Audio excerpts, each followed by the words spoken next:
day? It was good. Just relaxed. Relax, chill, Yeah. took it easy. Yes, sir. Yeah. You ready to get started? Yes, sir. Okay. Can you share a bit about your childhood and upbringing? Uh, I was born in Binghamton, New York in 1988. I got a brother, mother, and father, and lived in a addict lifestyle my whole life. My mom was an addict until I went to prison, but my dad's been on alcohol life. And then when I think it was like 4 or 5, my female cousin molested me and didn't know what to do. So I just kept it inside. And then 6 or 7, my, what was he? Like my step cousin, or he was adopted into the family. He molested me at my uncle's house. And when I told my brother, he told me I was a liar. And that's where life took off. Like I started eating. I just got put on Adderall, like So with your father being an addict, and your mom, at first she wasn't. no, she was just a mom that worked and provide like dinner was at 5:30. We lived in a normal old school household. Oh, Like she went to work, come home at 4, and dinner was on the table at 5:30, and you were eating dinner. okay. So with your dad, was it a lot of chaos in the house? Not really. He just didn't talk. He didn't. He just come home, get drunk, and leave everybody alone. Like we did what we wanted as long as we were quiet. Nobody said anything. Okay. So like the rent was paid on time. Never went without anything. That my dad always had a house, a roof over our head, food on the table, and a car. It's never been a problem for him. Okay. Would you say he was a functional alcoholic? Yeah, he is a functional alcoholic. Back then you didn't know you just knew he drunk. You didn't Yeah. know he was an alcoholic. Yeah, no, I didn't know. Looking back, he was definitely an Oh alcoholic. yeah, drinking a case of beer a day Okay, yeah, from 4 to 10 o'clock at night. yeah, alcoholic. Yeah, But he worked and earned the money and paid the rent and was always there. never stepped out on your mom as No, you know of. not that I know of. Okay. Are they still together? No, they divorced the year I went to prison. Okay. How's your relationship with them? I haven't spoke to him in probably 6 months. Your mom or dad? No, I talked to my mom yesterday. Okay. I don't see none of them. Like I speak to my mom on the phone, but I don't see nobody. I got to do it for myself. Okay. My own. For me to stay clean, I got to stay away from my family, and my family is nothing but using addicts. Okay. So what about your brother? Is he older or younger? He's 7 years older. Okay. Well, is he an addict? Oh yeah, he's a full blown meth head up in New York. Do you ever have anything to do with him? No, I haven't talked to him in 2 years. Okay. So going to school, did you have friends? Were you social? I was at first, like before I became my brother's little shadow. I had some friends. I was kind of an outcast, but I fit in with everybody. But then when my brother started selling drugs when I was like 7 years old, and he put me on the block, because I was told how to act. I always just wanted to be like my brother's friends, so I just did what I was told. Okay. I didn't know anything else. Okay. So did you get in any trouble when you were young? No, I never got in trouble until I was 4 years old. How's your grades in school? I didn't go to school. You didn't go to school at Not all? really. Not go to school just enough so they didn't call my mom or they wouldn't get in trouble. So you didn't finish? No, What grade did you drop out in? 10th grade. 10th grade? Yeah. All right.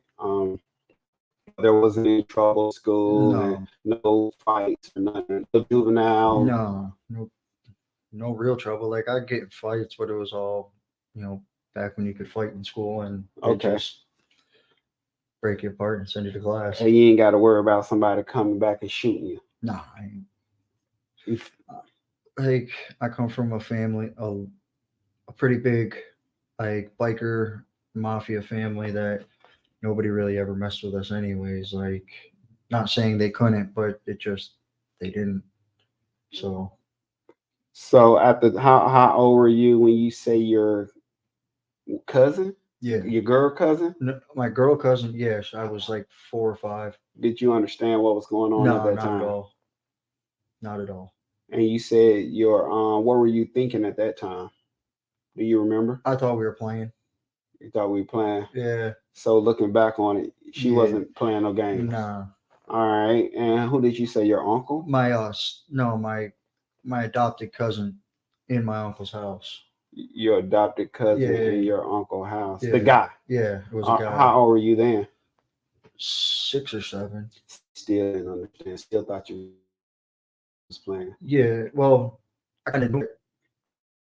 And when I said stop, it just didn't. So All right. And I say this because the same thing happened to me, but I was just scared. I was scared of you to me if I somebody. yeah, when I did tell, they told me I was lying, that they wouldn't do that. Oh gosh, how did that make you feel? It's kind of why, like, a lot of times I just don't tell people how I feel. Just keep it in. Keep it pushing. Like, you piss me, like you hurt my feelings, or you don't believe something. Oh well, whatever. Everything comes out in the end. Okay. Truth always comes out. Truth always come out. All right. So have you ever had a chance to confront either one of them, or is No. it just like you Just like last year, I finally said to myself, if I ever did run into him, I always told myself I was going to put his dick in a vice and catch his house on fire. all I'm right. telling him, either cut your dick off or fucking and save yourself or die. Today, how do you feel? The same He's way. got to live with it, not me. You know, he knows he's done wrong. Everybody knows right from wrong. Okay. There's something inside you that says right from wrong, unless you're a psychopath. And something say he's wrong. Yeah. All right.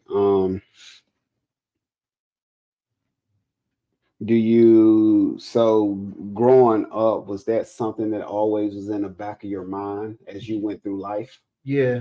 Like, I didn't understand why somebody would do that to another person.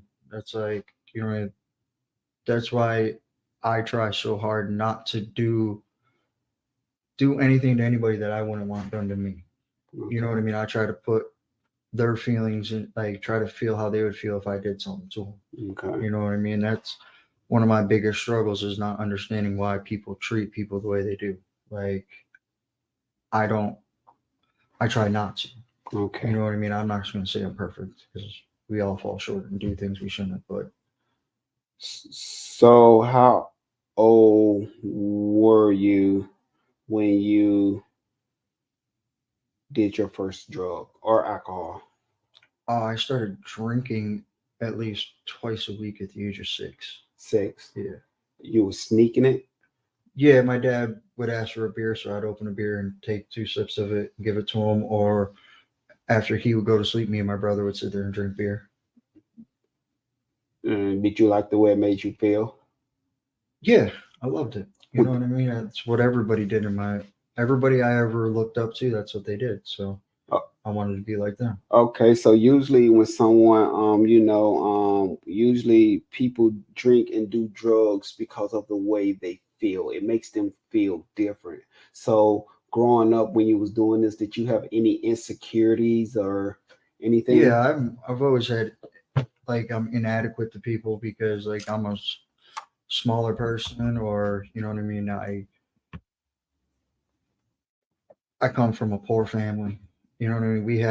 We had money, but it wasn't any money that was tangible to anything, because at any moment it could be gone or stolen. You know, Okay. it was all drug money. You know, you never know when they were coming to get it. All right. So so that made you insecure? Yeah. Because you never know when you was gonna be down and out and poor. Like, if you looked at it through, like, looked at our parents, I grew up in a trailer in the woods on maybe 10 acres. You know what I mean? Like, had the same car. Like, my dad we never had anything nice. Okay. 10 acres of land is a lot of land. Yeah. Up where I'm from, it's real cheap though. It was like $100 an acre. Oh wow, okay. So it was like $1,000. Yeah. So, do you think your parents did the best that they could do? Oh, my parents did the best that they knew how. The best that they knew how. They didn't, you know what I mean? They didn't know no better. Okay. So So you continued drinking from the time you was 6 to when I quit drinking when I was 24 years old, you quit and I drinking. was drinking a half gallon of whiskey a day. Okay. And you went to prison at 24, you say, right? I went to prison 26. I got busted in 24. Okay, you got busted in 24. What happened there?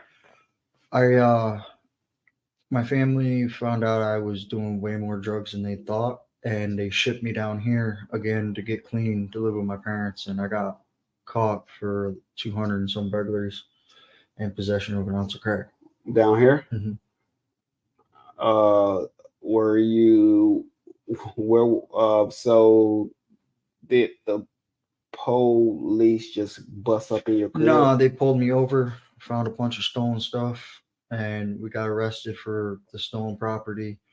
And while we were in jail, my co-defendant started telling them everything that we've been doing for the past 3 weeks. And the next, my mom bonded me out that next day, and they came and kicked my door in the next day. And took you right back to Yeah, jail it took me right back to jail. for other B&Es. And Yeah, I only had one second degree burglary at that time, and then when they kicked my door in, they served me 196 burglaries. 196. Whew. So how much time did you do? Um, I was sentenced to 6 years. Okay. 3 years for the possession of crack, and then 3 years for one of the burglaries. Because when I pled out, when we went to trial, he told him I was a part of a first degree burglary that I wasn't even in town for. I had a simple possession of marijuana charge up in New York. Okay. And on the date of that was the date I went to trial for that up in New York. So I'm like, listen, I said, my co-defendant is not a credible witness because I was in court in New York State when this first degree burglary happened. So, you know, they they're like, all right, well, what do you want? Because my first plea was 32 years in Mm. prison. They told me my maximum was 96. So you blessed just to be here. Yeah, God's looked out for me my entire life. Like in 2000, what was it, 16? I was thrown out of a car right there at that uh, paramedic station, fire station. While it was Overdose. moving? Yeah, I was overdosed. I was dead in the front seat, and they threw me out of the car and took off. How many times have you been overdosed? I think 28 times, Mm. 18 times between 2022, February of 2022, to March. I overdosed 18 times. March of this year? No, that year. February. To March. In 1 month, I overdosed 18 times. Wow. Wow. And then I overdosed. The last overdose I had was February 23rd, 2023. Or not 23.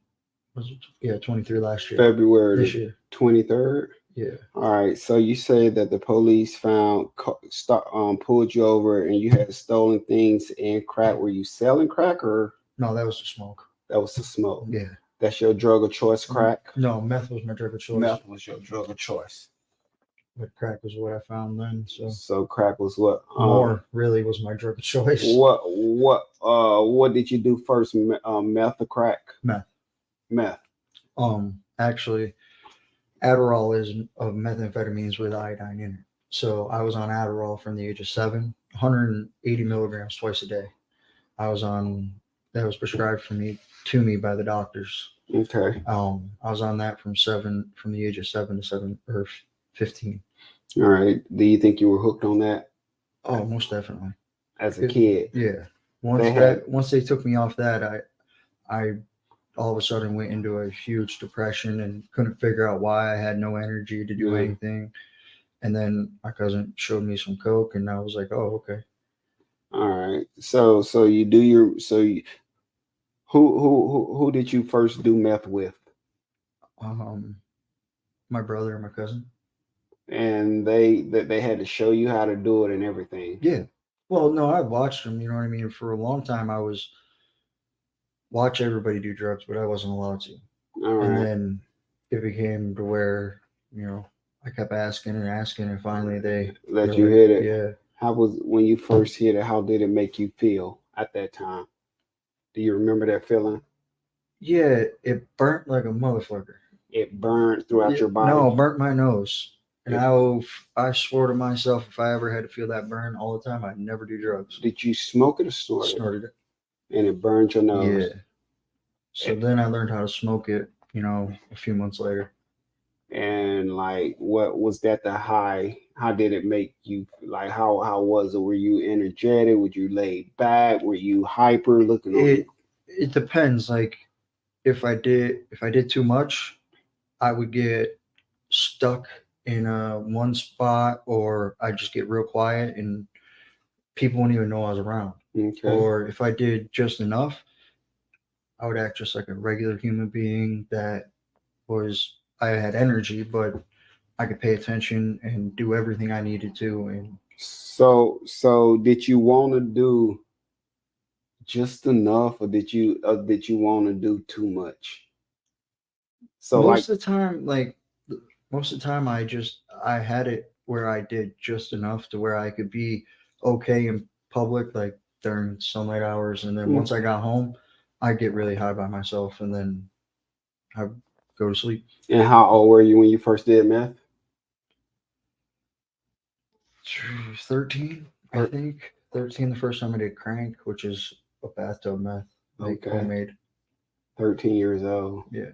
Do you think you were addicted right then? I I don't know. I was addicted to the lifestyle. You Okay. know what I mean? Yes.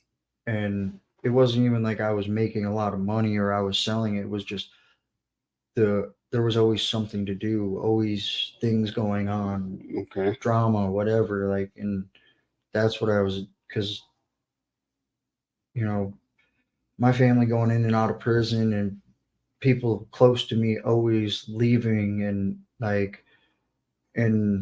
sometimes no explanation or whatever. Like I always felt like I needed other things to keep people around me so they didn't just run away. All right. So you learned early in life that if you had dope drugs that people wanted to be Hmm. around you, Yeah, you could keep people around you. yeah. All right. So when were the first time you thought that maybe I got a problem? You started at 6. Well, when I was 17, 18 years old, I said I set a certain amount of money I wanted to have for Christmas for my family. Okay. And I had the money put up, and then I went and got high. And when it came time to go Christmas shopping, I didn't have none of that money. Mm. And I looked at myself. I said, I might have a problem. That was the first time. Hmm. So there was but you didn't stop there. Oh no, Were there any jails in between all this stuff? no, I never. I'm. I don't know. I don't know if I want to say I'm just good at what I did or lucky or Yeah. both. You know what I mean? I only got in trouble one time. When I see people come in and hear about their lifestyles and things that they have done, and I'd be like, gosh, like you got away without going to jail. Like I did, after I got in trouble in when I was 24, they sentenced me to drug court. So I did a lot of in and out of county jail throughout the 2 years I was in drug Oh, court. okay. But that's where I really learned it wasn't like drugs weren't the problem. It was my solution to everything, Okay. and it didn't matter if it was good, bad, or indifferent. Like I could go 4 or 5 months without doing drugs, but for some reason it didn't matter if because I had started a business and I was doing the reason I stayed in drug court so long with getting high so many times is they seen a change in me. Like Mm. I grew up because the counselor always told me, he goes, Andrew, you don't know no other way of living but drugs. He goes, so this is what you need to learn. And I was doing it, but I would every couple months mess up or get in a relationship and she would hurt my feelings. So I would mask those feelings because, you know what I mean? A lot of, for me, the reason I use most of the time is I did not want to feel the way I'm feeling. And drugs would either take that feeling away completely or just mask it for long enough that I was, you know, when they came back, I'd have to use again. This is the first time that no matter what way I'm feeling, I'm not using. And I can say that, because I've been through some feelings lately and Okay. I haven't used, but today definitely was. I ran into somebody and I wanted to get high, but I didn't. You what do you believe, like when what you said when you was you realized that you could get people to hang around and hang out with you and conversate with you when you had drugs? Do you think you have relationship issues? Yeah, I don't like. I don't know how to have normal conversations with people, like because it was speak when spoken to for so long. Like I don't know, and I believe in my head, nobody cares what's going on in my life. Like my life isn't that important. I go to work and go home.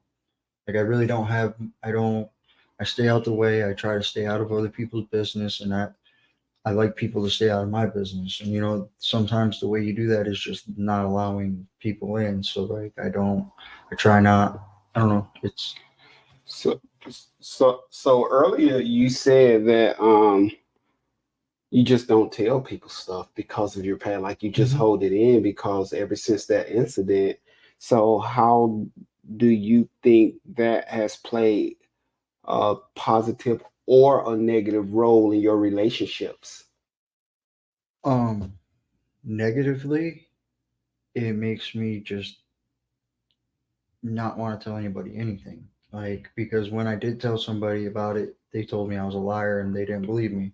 So So like, okay, moving forward, you got a lot of, you got platonic, you got friends, you got significant others, you got people at work. Like how does that at work, like affect? I don't talk really at work much. Like I just I go to work, I do my job. Okay. And that's, I try not to allow what everybody else is saying, talking about. I'm there to do my job because at the end of the day, I'm in control of me. What they're doing has nothing like, and if I get caught up in what they're doing, it'll affect what I'm doing. So I just stay to myself. Like that's why I like working what by a- myself. what areas you think you need to work on in your relationships? My codependency and being able to voice what I feel. Okay, when you say your codependency, what that mean to you? Like when I get a girlfriend, it's normally I'll shut everybody else out but her. And that's my soul. That's like anything I do is to make her happy, make sure like any of my actions don't embarrass her or anything. And honestly, it should be more for me, not anybody else. But Ha- have you ever learned how to just sit there and be okay with Andrew? Like just be okay with Andrew. No, no, no, no, no, no relationship. No significant other, no relationship. Just be okay with Andrew to work on your codependency.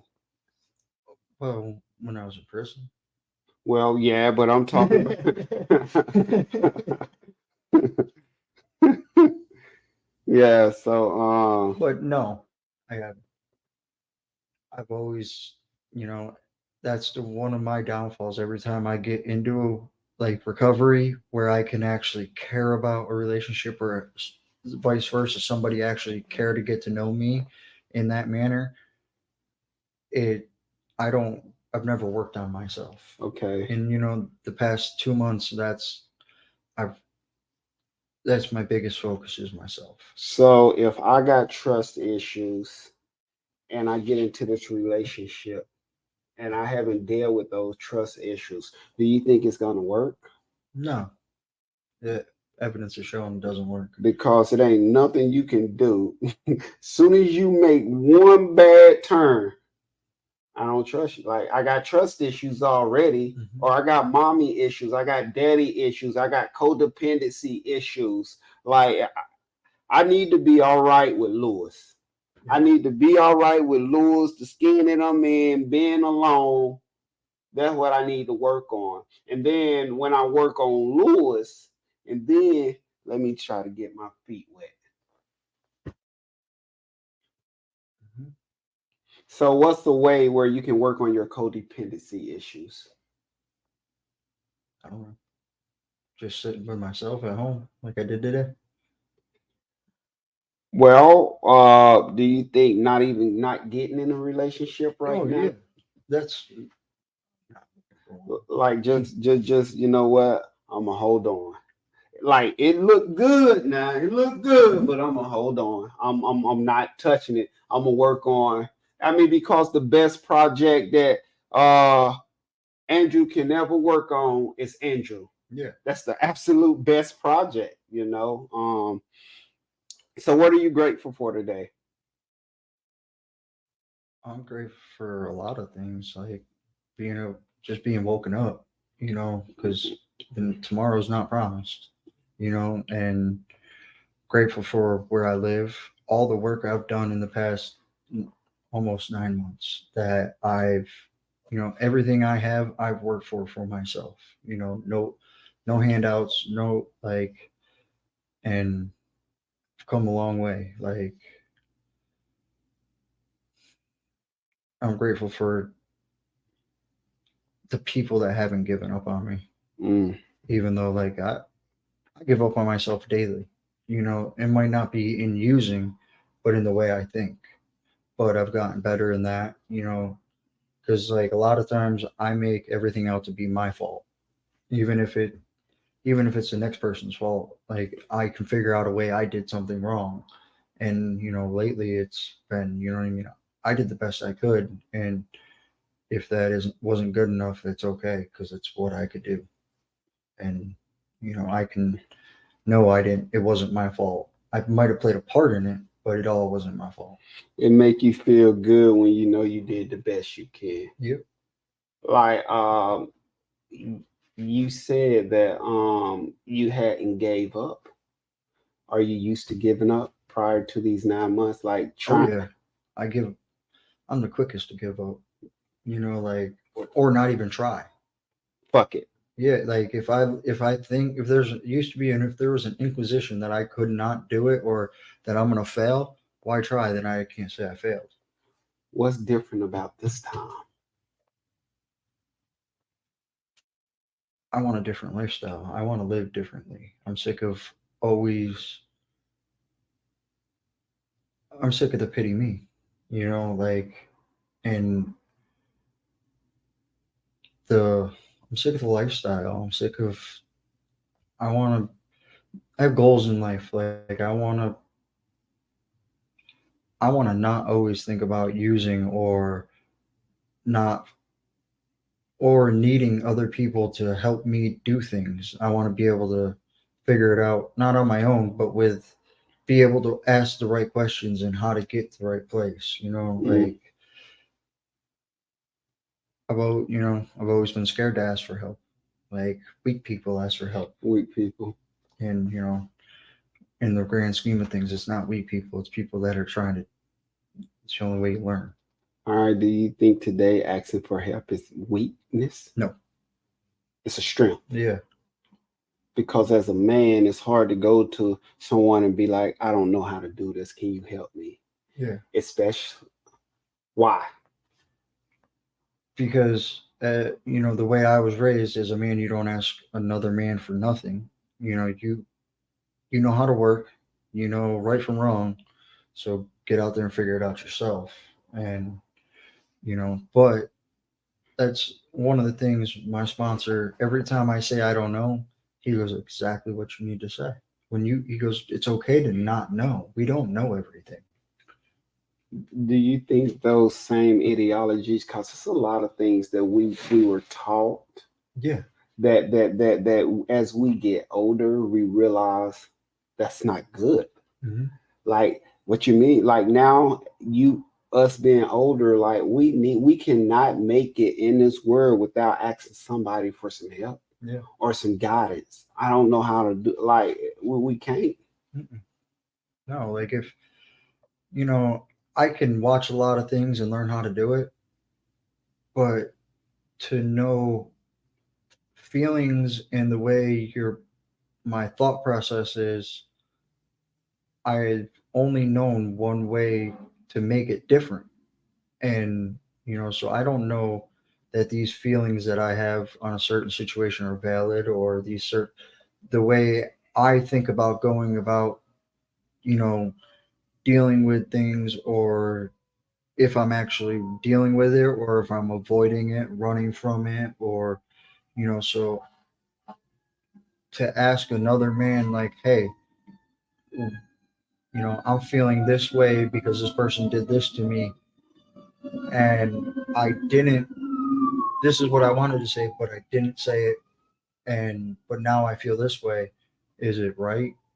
It's a big thing to actually open up and, Because you don't want nobody to see your vulnerability. yeah, like it's, when the way I was raised, when you show weakness, that's when everybody pounces, everybody takes advantage, and is going to either think you're weak and not trust you, or think you're weak and try to run over you and take everything you got.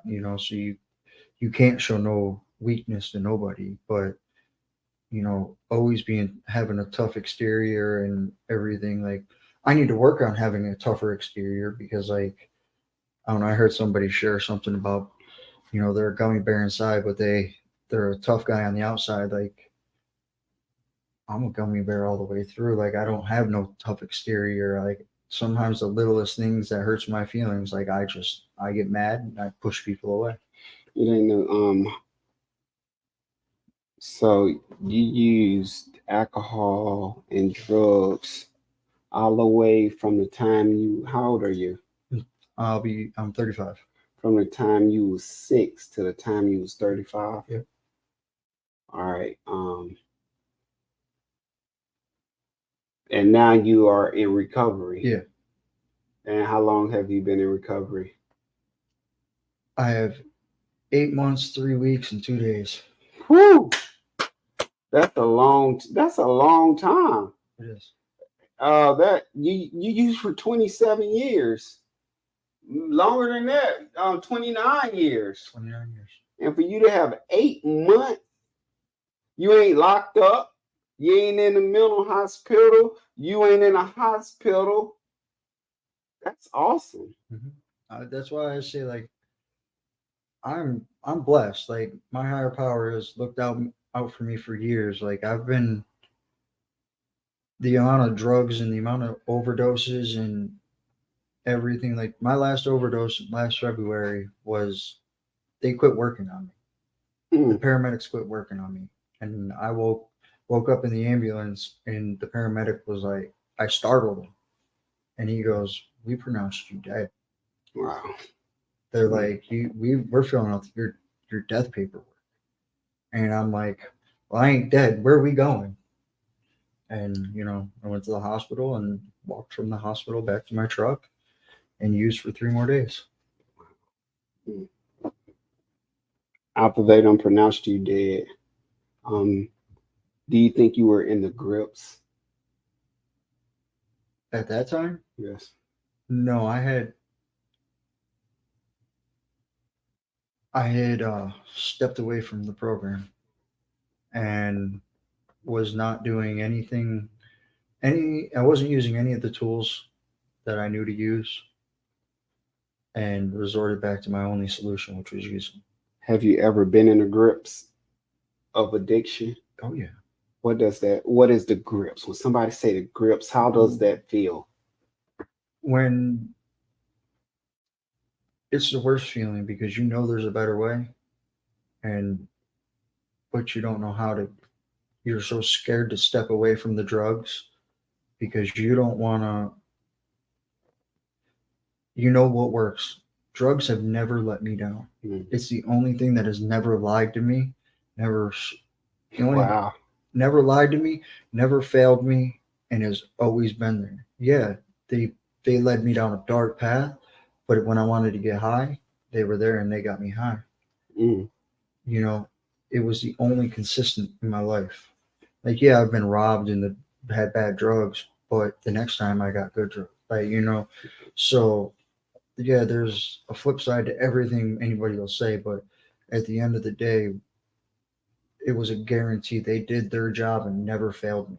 We're Never. humans, we're all valuable. You know what I mean? We will fail each other. We will not live up to the expectations of the next person or how we try to be. We say we're going to do something. Sometimes we just can't. And, things don't align. And in my head, drugs were the only thing that never, ever let me down. Never. So, Always there when you needed them. exactly. And, and yeah, at the end, they let me down. I don't know. I don't know how to say it. Well, no, I know what you're saying. You saying for something that made you feel so good, and it did you so wrong. It was Hmm. like a love, or it was like a relationship that had ended. I know that ended really bad. Like you walked in a room and you caught your best friend cheating with your wife while your kid is right here in the crib crying, and she's, yeah, I mean, like it was so good, and then it just got away from you. It was like, a toxic relationship. Like you get love bombed in the beginning where everything's great, and then little things start happening to where the relationship turns out to be one of the worst things in your life. But you just keep looking at that one good part, and that's what you focus on. You lose sight of all the bad. So okay, I know you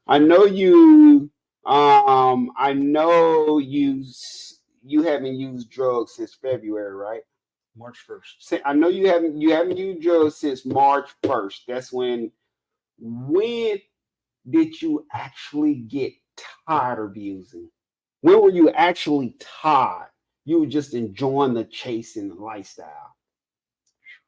Um, 2017, Well, so when I came home from prison my first time, I I went to a meeting and I did not enjoy the meeting. I did not want to be clean.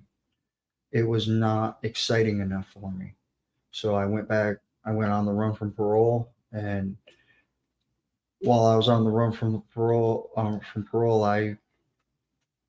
was sleeping in my car. I watched Hurricane Matthew on the boulevard in my car at a beach access. mm, And at that point, I'm like, I'm just I want I want something better, but me being me, I was too stubborn to ask. And also, I had a very close friend that I've known since I started getting clean that told me every time I go get high, I take a piece of her heart with me.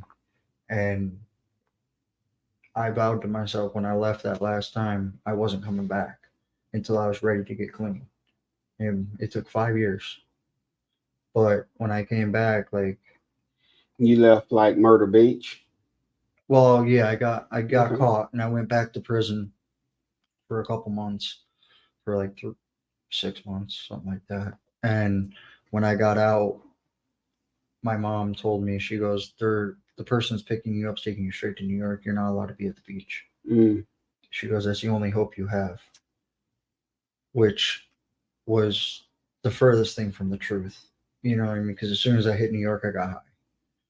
But I, you know what I mean? I didn't, I kind of enjoyed it because like the family that taught me the streets, accepted me back then. You know what I mean? I got my street creds because I went to prison. I Yeah. didn't tell on nobody. I beat some big boy charges, Okay. and they're Yeah, you like, did. they're like, listen, he's not as dumb as we thought. But you know, I also was older and I didn't listen as well. Okay. So but then when I was up there, I was homeless. It was middle of winter, and There go that cycle again. You say yeah, when you first went back, you was welcomed by your family. Everything was all good. You beat them big boy charges, and we still talking about relationships too now. So and that's the far as the drugs go. We always gonna talk about some kind of relationship because now you at first you go back up there, you're fresh, you ain't doing nothing, got your weight up, looking good, and now you are welcome. But then you're going down that road, that same road. where drugs just lead. There's one end to every drug, being an addict, and that's death.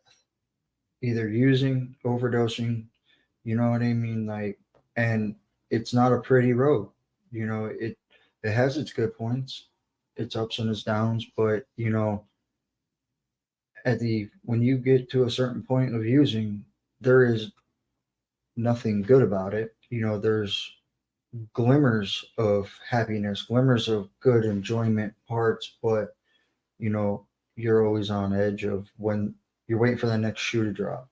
When you get clean and you actually give yourself a chance to realize life's still going to happen. You're still going to have bad days. You're going to have bad weeks, bad months, but if you don't use, the happy times last longer. Okay. And you learn that when that next shoe drops, it might not be as bad as the last time the shoe dropped, and you can, you know what I mean, you learn how to deal with the emotional part. Like, a lot of addicts just don't know how to deal with emotions, period. Like, I don't. Keeping it on me, I don't know how to deal with emotions. Like, with with 9 months clean, are you dealing well? So you're learning because earlier in the interview you say like when your emotions are flaring, you don't use. You don't use. So you're learning how to. It's a process. It's a process. and it's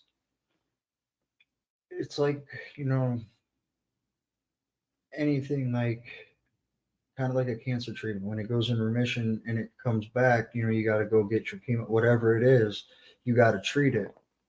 And, sometimes you can't stop treating it, or you got to try something different to treat it, and that's something I didn't realize, that just because I know I handled the situation this way this time, it doesn't mean it's going to work the exact same way. Like, I need to learn a lot of different ways. And like, I like the way, in the way we say it, like, we give each other the tools to deal with anything in life. But the problem is we can't teach you how to use those tools or what situations to use those tools in. And this past 3 months, like, I've really learned how to use that. You might try to use a certain tool and it might not work for this scenario. Yeah. And I got to not just give up and say, screw it, this ain't working, grab another one. You gotta find the one that works. Yeah. And, learn how to use the tools at certain situations and allow the right people to help me with the right situations. So do you think you're an addict for the rest of your life? I know I'm an addict the rest of my life. And that's not just in drugs. That's in women, good feelings, um, anything that gets me outside of myself in the way I'm feeling at that moment. If it makes me feel better, I'm gonna want to do more of it. That's why it's it's hard, because even working, like, ain't no days off. I've only had a couple days off in the past 2 months, and I actually had to sit down today and get real with myself and because I was getting addicted to the money again, addicted to not dealing with Andrew, just go to work. And, when I get home, all my problems crash in on me because I ain't got nothing to do but sit there and go through everything that's going on. You need the time to rest, relax, go over whatever's going on in life and deal with it and not just push it away to have something cover it up, because when you're working or you're not concentrating on yourself, all you're doing is putting it up, everything's piling back up in that filing cabinet. And then when you get home and you're stuck in your head, you know, because you can't stay on the phone with people, you can't talk to people all day, all night. You got to lay your head down on that pillow, and guess what? That filing cabinet pops open. You start going through all those things that you got going on in your head that you haven't been paying attention to or dealing with.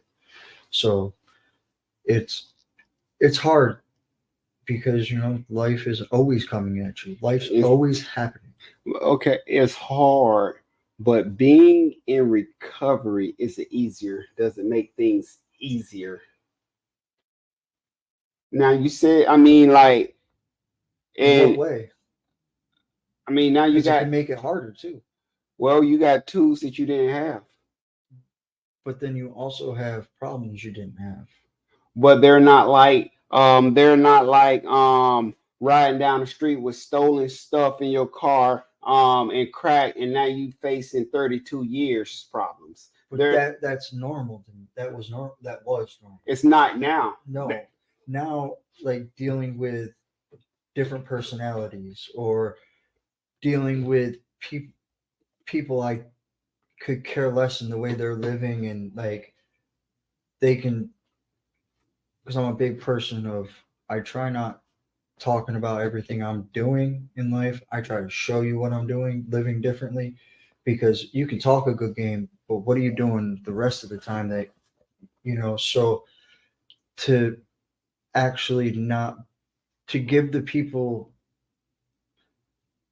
I don't know how to say this, like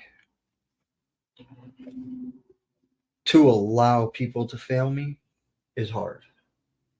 Like, or to allow people that I can see, you're just talking shit. You ain't, everything you're saying is just you just talking. You just flapping your gums. You ain't living it. And when you look at somebody and you say to yourself, they just talking shit, they not living it. What are you basing your opinions on? Living what? Facts. Facts, such as, give me an example. No, because I can't call people out. That ain't No, not no names. Don't Oh. use names. No. Like, I don't know how to say this. Just say it. Like, you're preaching,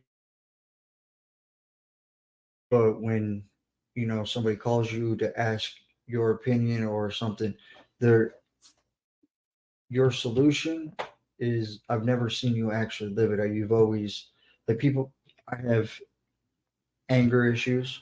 Anybody like with their first thing is, oh, let's fight over an issue instead of let's just walk away, deal with it another time. When How do you know that person ain't grew up all their life fighting and they trying to work on that? How do you know you asking them or them saying let's fight as opposed to just punching somebody? How you know they ain't working on that? How can you automatically say, oh, you ain't living I that or can't, you ain't you're working right, on I that? can't. Because I know all my hype is just in when I got here. Like I was on drugs. I was doing a lot of things for drugs, selling myself, a whole lot of stuff that I was doing. So when I got here, like even with like a year clean, I was still trying to rid myself of them character defects, even with a year clean. So like you might not like I might went from like stealing, like I mean, and it don't make it right. No, Even you're right. while I'm working on it, and if I'm doing wrong is wrong. Even if I'm working on it, it's still wrong. Yeah. But like you don't know how far I have came. If I'm used to sleeping with somebody every single night, and then you see me with with somebody like I'm really like and that I've been with for like 2 months, like I'm working on something. Mm-hmm. You're right. So like you can't say, oh, they ain't work. And a lot of and a lot of people do that. Yeah. But they don't really know what they're trying, what they're working on. Yeah. You're right. I can't judge them by. Not just by cause you see him now. Now remember, don't forget. Yeah. If I call you and you tell me some bullshit or whatever, and then like I will remember that. You better believe next time I need somebody to help me get to the other side, I'm not calling that number. Yeah. I'm just not. Yeah. That's why right now, like my people all have been like everything. All the people that I talk to on a daily basis, or on maybe not even daily, like that I call for my problems. Either they've been there and sat with me through my problem, shown up, or you know, they've shown me that they need my help too. You know what I mean? Because it's not a one-way street. It's not just what I need. Mm-hmm. It's you helped me, so how can I help you? And that's also some of my problem, or some of the things I deal with is I would rather help you, just use you as help you to get out of myself, but to have the people that they'll accept my help, but also while I'm helping them, they're trying to help me. It's we got to, and a lot of people, they just want to be there from my experience and with Your my experience, problems. okay. They just want to be there to help me get through my problems, and in my head it's like, oh, so they know what's going on in my life, and they can feel good about themselves, but don't ever ask me to help them with, you know what I mean? Like, not that I care what's going on or feel good about myself for helping you, but to see if any of my tools will help you. Yeah. Um, one thing that I've learned is not everybody ain't trying to help me. Some people just trying to get in my business. Exactly. Like everybody, some people just trying to get in my business, and that's just the way it is. And it's hard to decipher. And I choose my people real careful who I let in.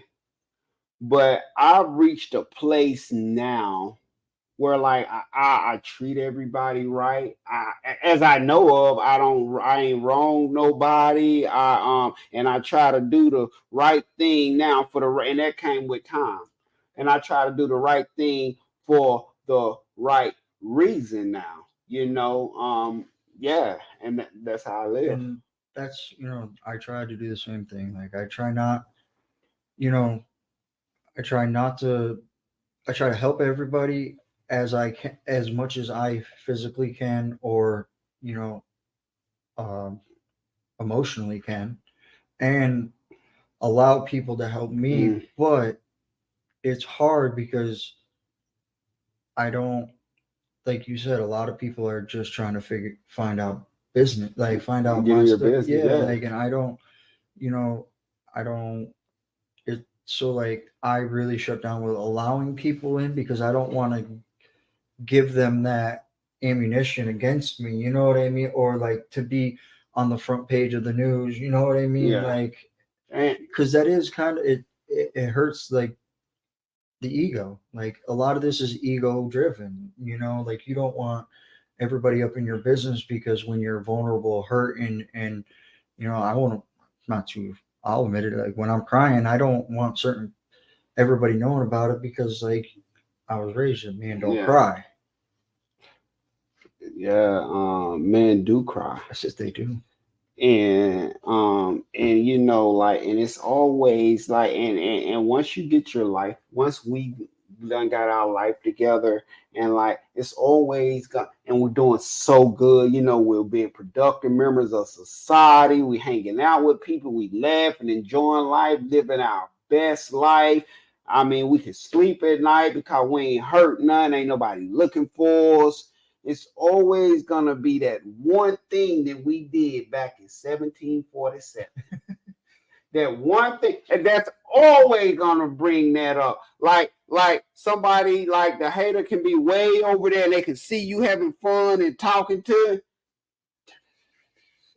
they're always gonna. That's why it's so good to get to a place, man, where you're doing the right thing for the right reason, and what anybody say to you can't affect you, can't hurt you. Exactly. And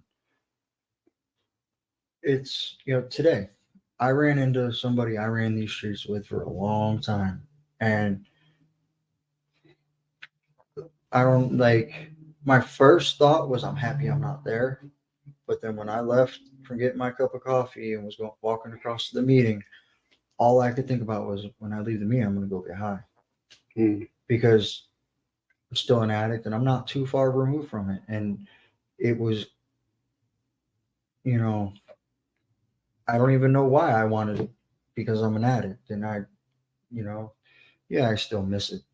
I still miss the. You said it was your best friend. Yeah, but in the meeting I shared about it because it scared me. Like, through everything I've gone through in the past 2 months, getting high was started to be the thing I wanted to do. But when I talk to everybody, they're like, well, they've started pointing out all the things that where I've come from in such a short period of time and actually changed, and so I spoke up and had to put it out there, because when you don't when you allow the addiction to think it's one to keep you quiet from telling your evil thoughts, that's when it's getting stronger. And it's like, oh, I don't have to tell nobody, or I don't have to get vulnerable about being weak at that moment and wanting to get high, because right now getting high will inevitably make me weak, because right now I'm pretty strong with dealing with most problems. There's still certain problems that'll bring me to my knees, but I'm also learning this thing called boundaries, and that if people treat me a certain way or are a certain way, it has nothing to do with the way I'm being. It's just how they know how to be, and I gotta cut ties with that, no matter what the feelings are, what the past, what we've been through in the past. Like, if it's bringing me down or holding me back, I gotta cut ties with it, because it's like when you're drowning, save yourself first and then go help somebody else. Because I can't, certain aspects of my life I can't help nobody, but I can in certain aspects. So I had to learn that, and that's a balance. It is. And I'm finally learning the balance between work, meetings, and showing up for myself on a daily basis and doing what I have to do to be happy in my own skin. What's your most prized possession in recovery? My clean time. Perfect. Is there something that you lost in act of addiction that you got back since you've been in recovery?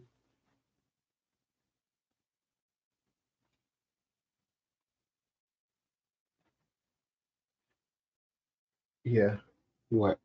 A few relationships that, because I kept using, that I never thought I'd get back. Yeah, I know for me, man, it was like self-esteem. I've never really, I don't know what self-esteem really is, because I never had it. It was all, I lived off my brothers, my stepbrothers, our little circles. Like, it was, you messed with me, and it didn't matter how I felt. If they felt you dealt with me the wrong way, they dealt with you. So it was all false personas, false everything. I I don't even know who I really am. I don't know what I really like in life.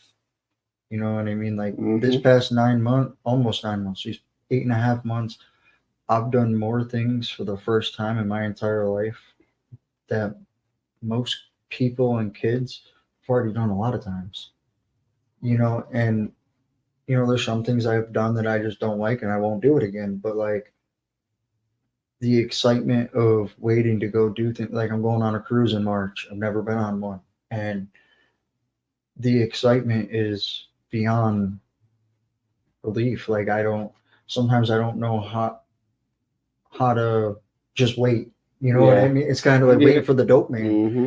And it's like, damn, you said 20 minutes, but and being responsible, and because like I'm not made of money, or financially stable to where I can just I have to put certain money aside every paycheck and still pay my bills, still maintain my vehicle, still buy my dog food, take him to the doctors, Mm-hmm.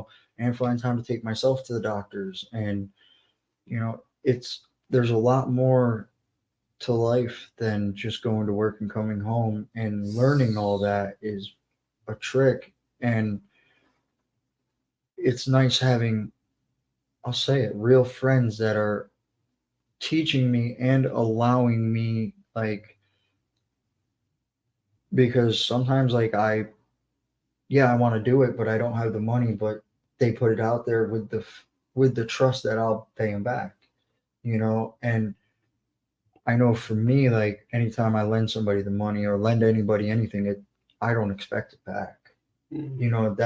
That comes from years of. Well, so you may have it to give like that, and the person that need theirs back, they may not just have it, but they might just be making a sacrifice for you. Yeah, and that's so like I've made the payment, like everything that anybody, all my financial amends have been pretty much made except for one. Mm. And I've talked to that person and we have a plan, Yeah. and they forgave me for it. Okay. They're like, listen, if you pay me, you pay me. If Yeah. not, You need to take that. yeah, it is my recovery house. Let me text them real quick. Yeah, man. Yo, what's going on? My name is Lewis. I'm the host of Ain't No Days Off podcast. This is Mischief and Mayhem in the background. And I just want to thank everybody from tuning in. Done shared, like, commented, told somebody, or whatever part you done played. Thank you. That done viewed it and swipe past. Thank you. Facebook got a feature called Stars that you can purchase from them. You get 99 for $1. You can send me a couple of them to show your support, or you can donate to my cash out, which is Kamarion2017. Without further ado, let's get to it. It's off. Ain't no days off. But and it's it's definitely a different learning how to live without drugs, live Yeah. without But anything to help you you're get killing outside it though. yourself. You're killing it though. Mhm. You killing it though. You got the biggest truck. You got the cleanest truck. You got a good job. You got a roof over your head. You got food. You got money in your pockets. You smoking in the studio, and he don't even smoke in the studio. My bad. Like damn, you killing it though. Nah, for real though, you killing it though. So let me ask you this question right here: have you ever had to forgive somebody since you've been in recovery? Yeah. Why did you forgive them? For myself, because it helped me grow. Because holding a resentment or being mad at somebody will keep me stuck in the problem. I can't get to the solution. Keep you stuck in the problem. Yeah. Like how was it once you forgave? Like were you still like how did you change once you forgave? Like as far as your feelings is. I didn't look at the person as a bad person. I looked at them as a person that made a mistake and was only living the way they knew how to live. That let me realize, like, I can be forgiven, but it doesn't mean I'm still going to be your friend or be a part of your circle. Like, because I still keep the person on the outside, but at the end of the day, I know if I ever needed the person, they'd be there. doors open, hand out, like whatever, as much as they can help me, they would be there. And I knew me forgiving them would also allow them to figure it themselves or work on forgiving themselves, because knowing a person is mad at you or holding a resentment towards you for whatever the case may be hinders you because that's something that you got to sleep with every night. And even like when you make amends, even if they don't accept it, you did your part. But until they accept it, you still have that guilt inside of I did this person wrong. You be having a good day, walking to the room later, and now your day just fucked up. Yep. All because of resentment, Yep. a grudge. But that's hard. I've forgiven, and I've had to have someone forgiving me, and that's just like as far as me forgiving, that's just me showing somebody some grace. Mm-hmm. That's all that is, just showing somebody from.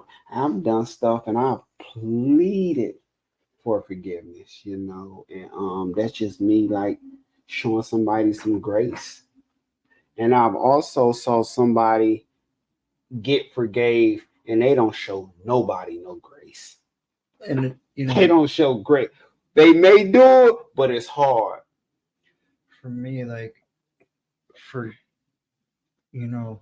forgiving somebody is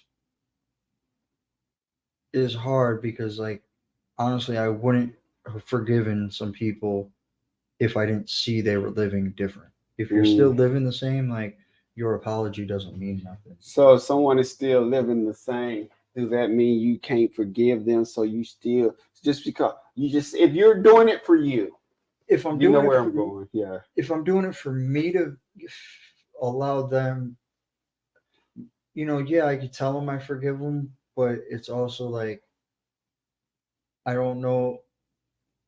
I don't know if it's an honest forgive because I might be just doing it to say it. You know what I mean? And it's I don't know, but I don't know. I don't know. Man, man, I love you, brother. Love you too, bro. It's been a great interview. Thanks. So how we end this interview is I say my name, I'm the host, you say, and I'm Andrew, and at the same time we say ain't no days off. Okay. All right, so hey, thank y'all for tuning in. I'm the host. My name is Lewis. I'm Andrew. And thank you for tuning in to Ain't No Days Off.